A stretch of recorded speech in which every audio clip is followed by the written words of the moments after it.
To run as efficiently as possible, we need to look at what the aims are for each of our strides when running and how we can do this with as little waste as possible. Essentially, the aim is to propel our bodies to get from A to B as fast as possible. How fast we can actually get to B is dictated by the distance between the two. A greater distance means we put in less effort on each step. For example, running 100 meters requires 100% effort into each step, whereas if we put the same effort into a marathon, then we will fall short by about 26 miles. First of all, we need to consider the forces acting upon us when we are running. The strongest and most important will be gravity. Other forces will have a lesser effect, such as friction or air resistance, so we won't worry about those for now. To overcome gravity, we need to exert our force vertically. This can only be done when we're in contact with the ground. We obviously can't push against anything else when we're in the air. Therefore, what we do when we are in contact with the ground is of primary importance. We look to create a good stable landing and push-off, lasting for an appropriate amount of time and generating the force required, and then we cycle our legs back round to efficiently repeat the action. Therefore, we need to split the running action into two parts.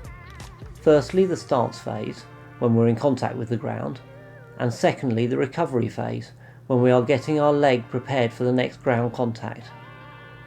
As a coaching team, we often consider the following points when we're looking at efficient technique in runners, whether they be sprinters or distance runners. 1. Initial foot contact is on the forefoot. Although this doesn't mean that your heel can't touch the ground, it's just that when the weight comes down, it is primarily through your forefoot. 2. This foot contact is not too far in front of your hips.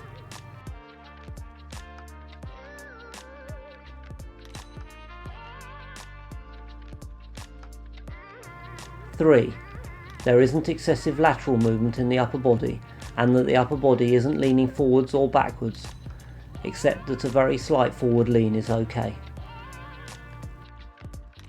4.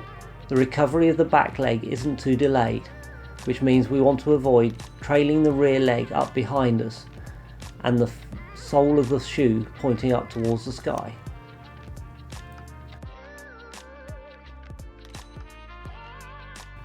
5. The athlete doesn't sit as they run, in other words they keep their hips nice and high, which improves the mechanics of the action.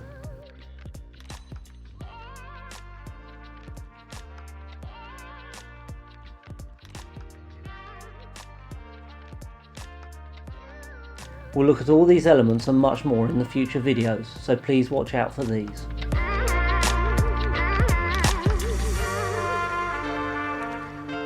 Thanks for watching. Please have a look at some of our other videos and subscribe to our channel to see our future ones. To find out more information about Momentum Sports, have a look at our website and social media pages found in the description below.